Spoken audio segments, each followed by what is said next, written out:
जादुई घोड़ा। ये दास्तान पर्शिया की है।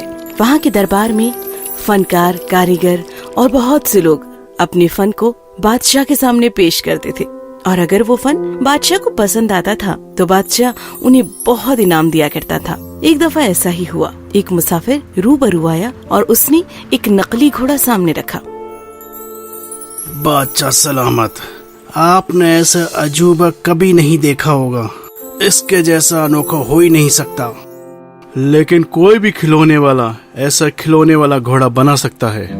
ये कोई खिलौना नहीं है बादशाह सलामत, और इसकी पीठ पे बैठकर मैं कहीं भी दूर हवा में जा सकता हूँ, कितनी भी दूर, वो भी बहुत कम वक्त में। फिर मुसाफिर ने घोड़े की काबिलियत दिखाई। ये देखकर बादशाह सलामत को काफी हैरानी हुई और उन्होंने घोड़ा खरीदने के बारे में पूछा। बादशाह सलामत, मैं ये घोड़ा पैसों के लिए नहीं बेच सकता। तो फिर तुम इसके बदले क्या लोगे? इस घोड़े के बदले? बादशाह अगर शहजादी का हाथ उसे दे दे तो वो खुशी खुशी घोड़ा उन्हें दे देगा। उस अनजान मुसाफिर ने यही जवाब दिया, जिसे सुनकर बादशाह का फर्जंद शहजादा डेरियस हैरानजदा हुआ। शहजादा बादशाह सलामत के सामने आया और उसने दरबार में सबके सामने एहतजाज दर्ज किया, और फिर उसने कहा, ओह माफ कीजिए अब्बा, आप उस खिलौने वाले घोड़े के लिए मेरी बहन की शादी एक अनजान इंसान से कर देंगे? बादशाह ने उसे मना कर दिया और अपने फर्जंद से उस घोड़े को करीब से देखने के लिए कहा। शहजादा डेरियस घोड़े के करीब आया और वो घोड़े की पीठ पर सवार हो गया। उसने एक बटन दबाया और फौरन ही घोड़ा हवा में उछलकर छलांग लगाने लगा और वो तेजी से बादलों की जानिब बढ़ गया। अपने फर्जंद की हालत को खतरे में महसूस करके बादशाह ने फौरन ही मुसाफिर को कैद खाने में डालने का हुक्म दिया। उन्हें लगा ये कोई बड़ी साजिश है। इसी दरमियान घोड़ा शहजादे डेरियस को शानदार सवारी के साथ बहुत दूर ले गया और उन्होंने फिर से बटन दबाकर देखा, लेकिन कोई फर्क नहीं पड़ा। घोड़े को उन्होंने जब करीब से जांचा तो उन्हें एक और बटन नजर आया, जिसे दबाने पर उन्होंने महसूस किया कि घोड़ा आहिस्ता आहिस्ता नीचे की जानिब आ रहा है। शहजादा घोड़े को जमीन के करीब लाए और उन्होंने दूसरे घर के मुकाबले एक ऊंची छत देखी और वहीं पर अपने घोड़े को उतारना मुनासिब समझा। वो कुछ सीढ़ियाँ उतरे। महल में सोई शहजादी की आंख छत पर हुई आवाज से पहले ही खुल चुकी थी। अपने सिपाहियों से इस अंदर दाखिल हुए फर्द को पकड़ने का हुक्म दिया। सिपाहियों ने शहजादी को उनके सामने पेश किया। शहजादे ने शहजादी के सामने घुटने टेके। माफ कीजिए शहजादी, मैंने आपको जगाया। मैं बादशाह का फर्जंद हूँ, यानी शहजादा। ये मेरी सबसे खास बात है। वो लड़की बंगाल के बादशाह की दुख्तर शहजादी नादिया थी। शहजादी को उनके पूरे सफर के बारे में जानकर बहुत हैरानी हुई। अगले कुछ रोज वो दोनों साथ रहे और एक दूसरे को पहचानने लगे और जल्द ही उन्हें एक दूसरे से मोहब्बत हो गई। एक रोज दोपहर में शहजादे ने शहजादी से कहा, ओह मेरी शहजादी, मैं हमारे मुस्तकबिल के बारे में सोच रहा था। इसके लिए मुझे मेरे वालिद साहब से इजाजत लेनी पड़ेगी। क्या तुम मेरे साथ चलोगी? और उसने हाँ कह दिया। दूसरे दिन सुबह वो घोड़े के पास गए और बटन दबाते ही बस जरा सी ही देर में वो पर्शिया की जानिब पहुंच गए। शहजादा सबसे पहले शहजादी को अपने महल के करीब जंगल की एक झोपड़ी में ले गया। तुम यहीं रुको, मैं पहले वालिद साहब से मिलता हूँ और उनको बताता हूँ मैं जिंदा हूँ। आप उस खिलौने वाले की जान बख्श दें। पहले मैं अब्बा जान को तुम्हारे बारे में इत्तला देता हूँ, फिर वो तुम्हारे इस्तकबाल के लिए एक जश्न का ऐलान करेंगे। उन्होंने शहजादी को बताया कि जादुई घोड़े को कैसे इस्तेमाल करना है। ये समझा दिया ताकि अगर कुछ नागहानी होती है तो वो फौरन ही घोड़े पर बैठकर वहाँ से फरार हो सके। लेकिन उनकी ये खास बातें एक चोर ने खामोशी से सुन ली थी।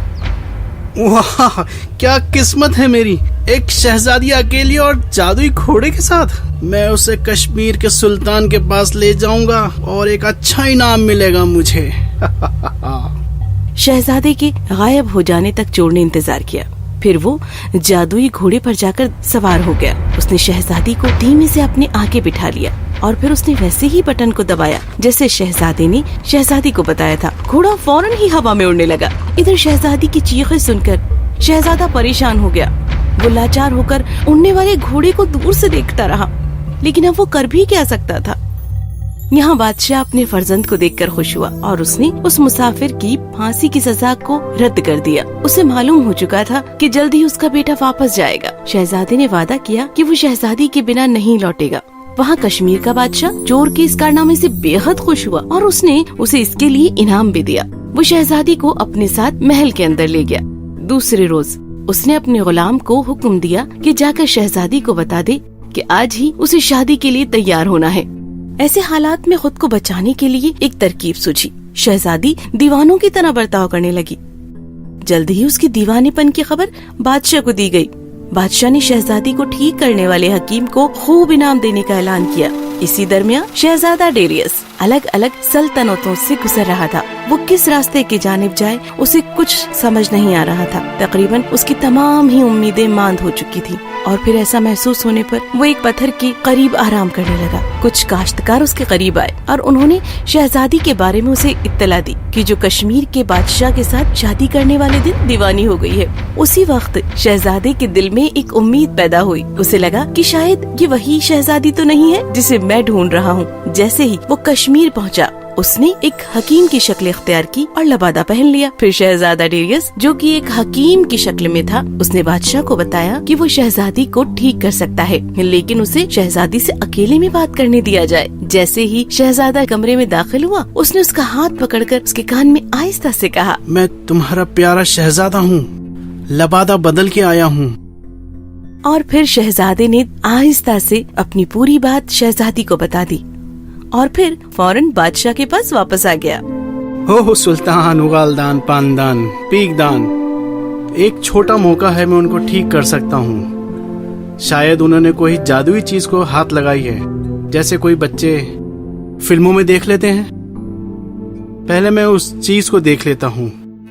यकदम ही बादशाह को जादुई घोड़े की याद आई। उसने उस घोड़े को लाने के लिए कहा और फिर हकीम को दिखाया। घोड़ा देखने के बाद हकीम ने कहा, ओह, शायद ये वही चीज है जिसने शहजादी पे असर किया है। इस घोड़े को महल के चौक में लाओ और शहजादी को भी उस चौक में लाओ। वो चंद लम्हों में ठीक हो जाएगी। दूसरे रोज की सुबह जादुई घोड़े को मैदान के खास चौक में लाया गया। वहाँ पर उसके आगे कुछ बर्तन भी सजाए गए। शहजादी को बाहर लाया गया और उसे घोड़े के पास करीब किया गया। फिर हकीम बने शहजादे ने उसे घोड़े पर बिठाया और फिर वो आग जलते हुए बर्तनों के करीब गया और उसने अपने पास से उसमें एक सफूफ डाला, जिससे वहाँ धुएं के बादल तैयार हो गए। न शहजादी दिखी और न ही घोड़ा, कुछ भी नजर नहीं आ रहा था। और उसी दौरान शहजादा घोड़े पर सवार हुआ और जादुई घोड़े ने हवा में फौरन छलांग लगा दी। सुल्तान, बेगम को जीतना पड़ता है, खरीदा नहीं जाता। उसी दिन पर्शिया का शहजादा और उसकी शहजादी पर्शियन दरबार में दाखिल हुए। उन्हें देखकर बादशाह सलामत बहुत खुश हुए और उन्होंने फौरन ही उनकी शादी के जश्न का ऐलान कर दिया। और इसके बाद शहजादा और शहजादी खुशी खुशी रहने लगे और खिलौने वाला भी।